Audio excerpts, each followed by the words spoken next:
Will the NBN stand or fall under the strain of thousands of Aussies working from home? And what can we expect from Apple's new iPad Pro and MacBook Air?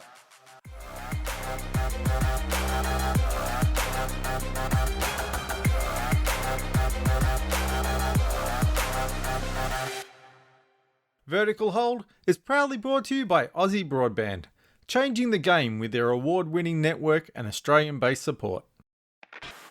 Hi, welcome to Vertical Hold, Behind the Tech News, the podcast where we catch up with Australia's leading technology journalists to get the stories behind the news of the week. I'm Adam Turner, and I'm joined, as always, by Alex Kidman, a man who's dug in like an Alabama tick and he's queuing up his Desert Island discs. Alex, what's your soundtrack for surviving the apocalypse? Look, in a word, Prince. Prince, and more Prince. I mean, it's all there in 1999, really, if you want to look at it. Good call. Throw in a little bit of Bowie for a mix and I'm there. Right, so this week, Apple's taken the unusual step of launching premium products right at the time when they can't actually sell them because all their stores are shut. Still, we'll rope in Vertical Hold regular Lee Stark from Picker to unpick what's good and not so good with the new MacBook Air and the iPad Pro. But first, so many of us, including most of the country's tech journalists, are working from home indefinitely, and the NBN is under a lot more pressure than usual. So we're going to dive into how it's expected to stand up under the pressure, talking to Supratim Adhikari, the newly minted Deputy Business Editor of The Age and the Sydney Morning Herald. So, Supratim Adhikari, welcome back to the show. Welcome to the Working From Home Club. How are you faring? I'm pretty good. I'm actually an old hand at this, so it's not really any uncharted waters. I mean, it is a bit weird to have everybody else doing the same thing, but so far so good. So the big question is, will everyone's broadband hold up under the strain? What do you think is going to happen, and what is the NBN and the telcos doing to try and ease the squeeze, so to speak? Well, I mean, I think it's understandable for people to have some concerns around the capability of the NBN. But you know what? So far, the early evidence seems to be that it's holding up, and the telcos themselves are confident that they can manage the situation. NBN Co, of course, has obviously come up, and to their credit, has been they've sort of relented on that extra capacity on the CVC quite quickly. I mean, I think there were some concerns that might become again a protracted sort of a tussle. But I mean, credit to NBN Co to come out there.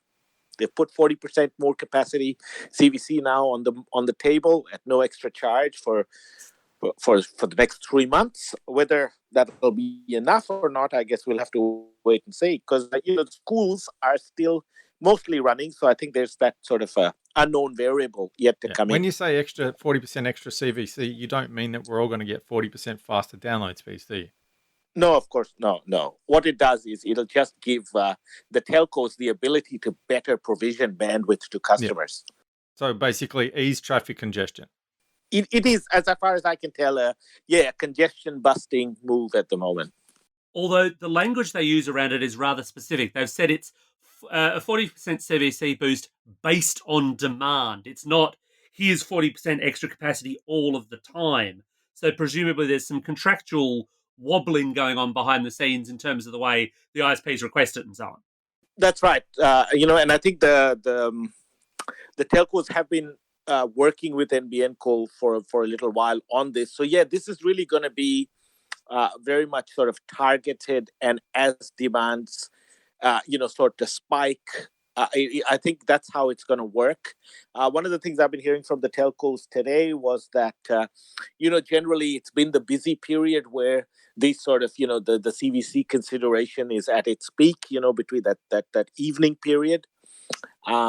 But there's an expectation that there is enough latent capacity in the NBN infrastructure right now to sort of deal with most of the kind of traffic spikes that are going to happen now in the general daytime usage.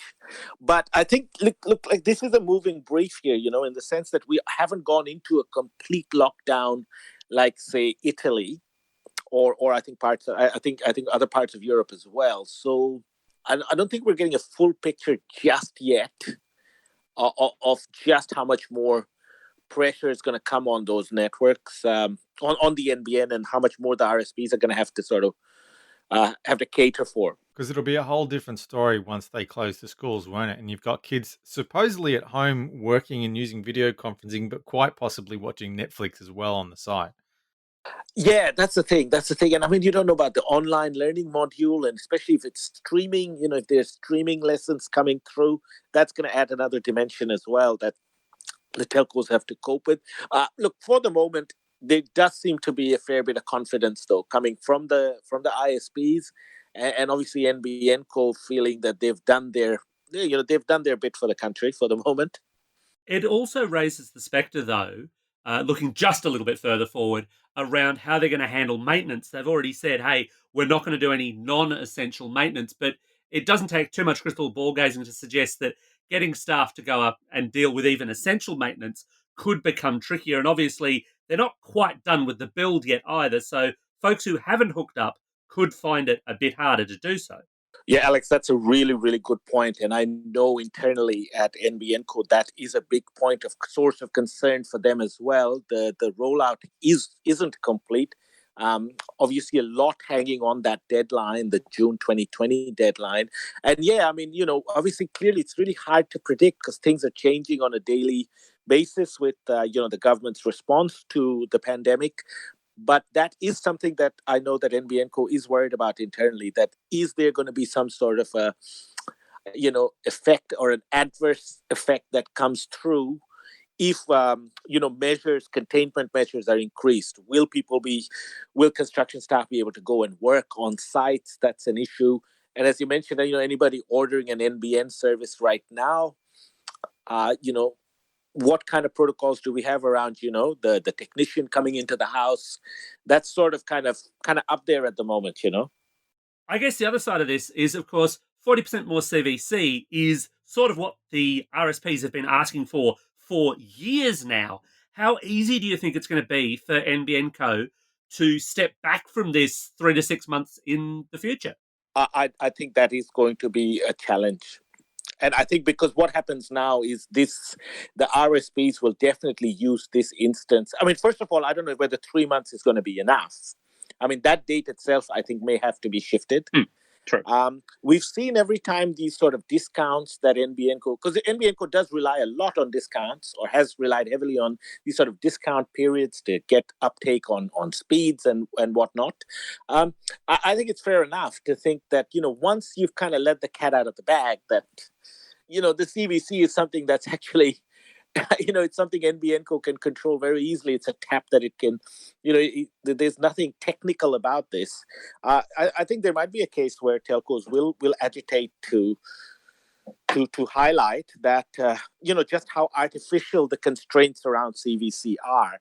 And just going back to that work from home sort of scenario, I mean, I don't think it's a 3 month issue. I mean, I think there's every chance that we might see people working from home for a very extended period of time in this calendar year, and I think there will be that will raise some issues, I think. But look, like I said, my understanding is the telcos and NBN Co are working very collaboratively on this. I think there's a bit of a pressure coming from Canberra as well right now, from the department, that this time is used to show some to show some collaborative efforts being put together, people working together rather than against each other. So it's not just NBN Co that's stepping up to do their part. Alex, some of the individual telcos have also upping their limits and getting rid of thresholds and stuff like that. Yeah, so this is a bit more of a mobile broadband story, really, than an NBN one, although there are instances where some of the telcos have said, oh, yeah, look, if you're on a limited data broadband plan, we'll make that unlimited from now on. There's part of my brain that kind of went, big whoop, there's not that many of those plans out there. And I think a lot of the folks on those plans probably didn't care about unlimited anyway. But what we've seen But is... hang on, sorry, but they will. Just let me interrupt there for a second, because we as a society are going to start changing the way we use broadband. Classic example. Once a week, I go around to my parents' house after school. We have afternoon tea with them. Sometimes we stay for dinner. That's off now. This week it was a 45-minute video call. My parents are in their 70s, and we need to give them some space. And that is going to go on I'm for not. the foreseeable future. So people like them who thought, I don't need a lot of bandwidth, suddenly are going to be going through a lot more video just talking to the family who can't come around and see them anymore. I take your point. I'm not saying it's a bad thing. I think there probably is a proportion of that user base, though, that is not going to substantially change its internet usage in that way beyond that which, for example, their kids make them do video calls and the such. Yeah. So we'll have to wait and see on that score. But the bigger play has more been in adding data to both postpaid and, in some cases, prepaid mobile packages. I mean, fairly obviously, if people are on lockdown, of course, they're not necessarily going to be out and about using data. And I guess there might be some really interesting stats to see as to whether or not mobile data usage drops simply because you don't have, for example, people commuting to and from work. They're just sticking at home. Everybody's running off their Wi-Fi, right? So that's a really good point, Alex. I think that's, so yes, we will be doing a lot more Skyping or FaceTiming or whatnot to connect. But I think what's really interesting now is what happens to mobile data, mobile allowances, when most of us will now tend to sit inside our homes. I mean, it'll be interesting to see how routers and modems and some of those issues that we've been talking about in the last 6 months or so. That why is my NBN coverage not so service not so good? Well, it turns out maybe because there's a problem with the in-home wiring, or maybe the Wi-Fi is not good, or the router's not working. I wonder whether that becomes an issue for a lot of people now as well, where they'll say, well, it's not working as well as I thought, and is it just the NBN or is it the router? And who's going to take charge of that as well, right? Would a telco come out and help its customer now because they're saying, I can't work, I can't get in touch with my family? Or do we again see that situation around, it's an NBN problem, it's a telco, it's a RSP problem? I wonder whether consumers will find themselves, some consumers might find themselves in that trap. I think they'll all go for the easy solution and just shunt people on the mobile broadband. If you've got essential staff working from home and their home broadband is crap, then you're just going to get a 4G modem and send it to them with a SIM card and say, just use this as much as you need to. And if you're Yeah, Telstra and yeah. you're in the same situation, it's much easier to just send these people out a 4G hotspot or something and say, use it for as much as you need, rather than try and actually fix their NBN. So I think over the next couple of months, the load is going to build on the mobile network as more and more people realize that their fixed line connection can't cope with what they need to do. And either their employer or the telco or they themselves just say, screw it, I'm going to go on mobile broadband. And guys, the other thing I don't know if I've seen enough about this is, I mean, we've seen all the telcos coming out with bigger and better data plans and whatnot, but I wonder whether hardship payments will become a talking point or an important issue here as well. I mean, if we do see, I mean, we're talking about a lot of people in the gig economy or sort of not on full time employment. I mean, at some point, if they can't pay back, or if there's any issues with repayments. I'm not sure if all the telcos have come out with that. I know Vodafone, I think, has put something out that they'll work with them on hardship payments, but I wonder how the industry will deal with that, because I imagine there will be a big chunk of consumers who absolutely need this utility, but might come under sort of financial pressure. Yeah. And this is why broadband really needs to be treated as an essential service. If they started cutting off people's phones or water or gas because they couldn't pay the bills in the next couple of months, there'd be a huge outcry and ScoMo would step in and say, oh, no, that can't happen. But because it's broadband, oh, well, that's your problem. But really, broadband needs to be the same. And the first telco that does start cutting off people's broadband because they can't pay the bills is going to get crucified. Yeah, and look, I had some data prepared earlier. Let me see if I can get back to it. We've got some data coming out from Morgan Stanley today in which they were looking at, how much in Europe, what kind of usage spikes they have seen, just getting to a point on, which one are we going to use more. And the Morgan Stanley report looks at data coming from Telefonica, Orange, Vodafone, Euskaltel, and they're saying, mobile data usage is up 25%. Fixed line data is up 40%. And this is looking at the Spanish market. And messaging apps usage, the data usage is up 400%. So I guess that gives us an idea of, if you're looking at a full lockdown kind of situation, at least it gives us a glimpse of just what kind of spikes we can see in usage. I think we might have to all rediscover the long lost art of letter writing.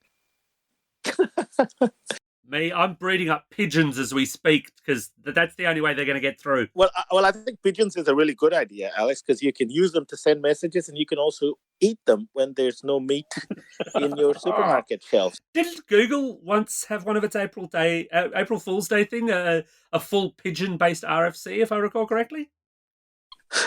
I thought that was one of the NBN's trial plans. Part of the multi-technology mix. Yes, part of the multi-technology mix. Fiber to the pigeon. Now, guys, just apart from that, the only other sort of telecoms-related news from a pandemic perspective is clearly the issue in Philippines, right, with the call centers being knocked out. Oh yeah. And I did some talking to some people on that as well. I mean, clearly Telstra and Optus have very heavy reliance on the Philippines call centers. But it's important to note that, not all centers in Philippines were affected initially because the big lockdown is in Luzon Island, where Manila is. But clearly, I think service calls going into the Australian contact centers have absolutely gone through the roof for pretty much all of the telcos that maintain Australian centers. TPG operates a lot of centers out of Philippines as well. But my understanding is they've actually got their staff now taking calls from home. So that's an interesting way for I was going to say, can you virtualize a support call center? Does that work? Absolutely. I think TPG has done that, but that's because I think they have direct control over their teams there. It's not a sort of an outsourced or a third-party situation. They actually own and operate those centers in Philippines, which has allowed them to do that. I mean, there is some diversification there. Telstra has operations in India, which really look after a lot of the tech troubleshooting aspects. TPG operates out of New Zealand as well, New Zealand and South Africa. Optus relies very heavily on the Philippines, so they're sort of, I think, scrambling at the moment to some extent to kind of deal with kind of take that pressure off. But most of all, what's really interesting is self-service, use of sort of chatbots or using online portals to connect with customers is. Well, I think this is going to be a great big test. The telcos have been really pushing hard on self-service because it's part of their cost-cutting agendas. So now I guess that'll really come to I think that'll be really put to the test. Bit of a catch-22 though, isn't it? Because if your call center's down in the Philippines and your NBN's down, then you can't access the chatbot either. No, exactly. It's going to be really interesting to see how they manage that. I mean, the simplest solution really is to deploy more, resources at a local level. But everything over the last, the entire push of the industry had been to move away from that, right? So, I mean, I don't know if you guys remember how long ago was that when, Vodafone was actually paid by the government to go set up call centers in Tasmania. That was not that long ago. So this now becomes a really big test because just anecdotally, I think a lot of the Telstra centers here in Australia are very much sales driven. They look to push sales, whether it's for NBN or Foxtel or whatnot. They're not really driven for service. Fault restoration, things like that. Now they're having to, I guess, cope with, pick up a lot of their job because they're being shunted on. Those calls are being shunted to them, and obviously that can't be easy, right, for a lot of the staffers who are working here. So I'll be very interested to see how that plays out, because Telstra's put a lot of faith in its, in its new revamped app, its Telstra 24/7 portal. Optus is telling a lot of people as well that, maybe, we'll shunt call to Optus retail stores to see if people can help you with setup and stuff like that. And also, again, looking at chatbots. But this will be a test for the industry in that sense as well, because surely, there will be problems inevitably. And, people will need to reach out to their telcos. So how they deal with that, I think that'll be interesting to see.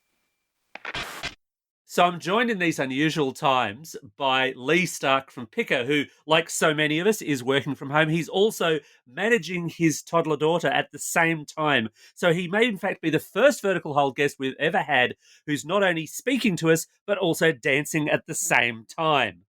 How are you going, Lee? That's okay. I'm getting my energy out. Oh no, what's wrong? I'm getting my energy out and talking to my daughter while on one of the best podcasts in Australia. Well, that's very, very flattering. Now, these are really, really odd times, and Apple has chosen a really substantially weird time to launch a bunch of new products. First up, there's new MacBook Airs. Is there much here to get terribly excited about?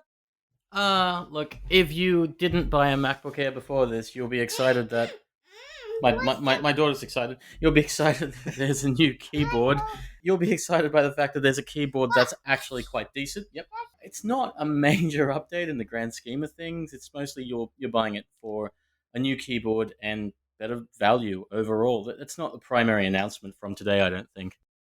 No, and the primary announcement is not one that's particularly cheap because they've got the new iPad Pro. Pretty much everyone knew this was coming, and there's a lot again which almost fits into that MacBook Air thing. There's a faster processor. But they are, for example, doing some interesting things around cameras and connectivity. Let's talk cameras first. Not so much the dual camera, but they're doing something else which, again, is not entirely original with LiDAR, aren't they? So with the first LiDAR use we saw was on basically the Pixel 4, and it's not in Pixel 4 XL. And I don't know if we can really say that it's been a tremendous inclusion by Google. For the most part, it's there to give you gesture control. It's not been a huge delivery of features. It's almost like they're treating it like it's a form of a depth sensor, like how we see on some Android devices. Because you do get more cameras, but you also get this extra way of measuring the room, and that's primarily what it seems to be there for. Yeah, the other big thing that they're bringing in, and this will also come in as part of iPad OS, is the reasonably long rumored keyboard with a trackpad. And Apple being Apple, they have their own version, and Apple being Apple, it's the Magic Keyboard. What's actually magic about it? Um, like probably the use of magnets is what's magic about it. Apple loves magnets, and we can't blame them. The use of magnets is very, very cool. This is a keyboard or a keyboard case that kind of resembles uh, what I guess the iMac stand kind of does, which is allows the device to kind of hover a little bit, so it doesn't require specific pivot points or position points on the keyboard as the current smart keyboard cover does. The upside to all of this is that you get a keyboard that gives you more control, but you also now get a keyboard that not only is built like the keyboard on the MacBook Air and the keyboard on the MacBook Pro 16. My understanding is also supports backlighting and also that magical trackpad support. Apple has been trying to get us to adopt the iPad more like it's a laptop these days. Yeah, and I suppose it's really important to note they're bringing this to iPad OS generally. So there will be third-party devices. You will be able to use other trackpads and keyboards and so on. The thing that really surprised me, and I suppose in some ways it shouldn't, is this is not cheap, is it? And I'm being really polite. The reality of this thing is that it's a $500 keyboard. It's optional. So, I mean, that will probably be Apple's argument here. It's an optional device. You still get the option of using either a keyboard, the smart keyboard cover, or you get the option to use the more expensive one.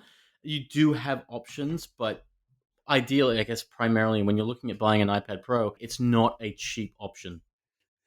Absolutely. Now, also, the other thing with Magic Keyboard is they're doing really weird release schedules on this thing. And I guess in the current context, that's not exactly surprising because the new iPad Pro comes out this week, but the actual keyboard we won't see for a couple of months. Yeah, and this is going to be a thing. I mean, look, I'm already telling people to be very cautious with their spend overall because we don't know what's going to happen in these COVID-19 coronavirus times. It makes it very difficult to say, go out and I mean, it's always difficult to say go out and spend $500 on a keyboard. That's exy. That's the That's big Apple time money, monitor yeah. stand. Yeah, that's the Apple monitor stand all over again, but for a different type of device. And look, I understand why it costs so much money. I kind of get aspects of that. I mean, Apple isn't a cheap brand at the best of times, so that's totally fine. But I mean, to a point. But we're in a period where you might not have your job tomorrow, and that makes that sort of a cost and even release kind of awkward. To Apple's credit, there are other companies making them, as you said. Logitech's got something coming for the iPad Air and for the 7th gen iPad, which is at least good. It means that trackpad support will come in other devices. But if you want that premium device, you're spending the cost of an iPad on a keyboard, and that is a little hard to grapple with. Indeed it is. Indeed it is. Well, look, it totally sounds like you've got your hands very, very full. But before I let you go, if people want to find your work, where can they do that? When I'm not doing all the parenting stuff, you can find me at picker.com.au or on The Wrap, another podcast that has had great people like Alex and Adam on it before as well. Awesome. Thanks so much for your time. Well, that just about wraps up another episode of Vertical Hold. Thanks for being with us this week. And obviously, thanks to both Lee and Supertim for making the time to join the show this week. As always, you can catch up with us at Vertical Hold AU on Twitter or via the Vertical Hold Facebook page. Thanks again, everyone, for listening. Stay safe out there. And remember, we're on a big subscriber push, so don't forget to subscribe. Tell your friends about us so we can get bigger and better in 2020.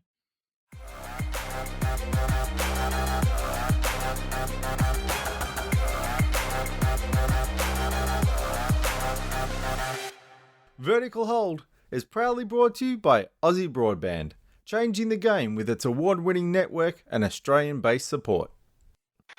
And we'll do I really had to think on my feet there because you changed that from what the original question was going to be. So I had to think, right. I changed it like 4 times. Sorry, man. It's all good, man. Just getting really cross myself. Yeah. Right. It's all okay.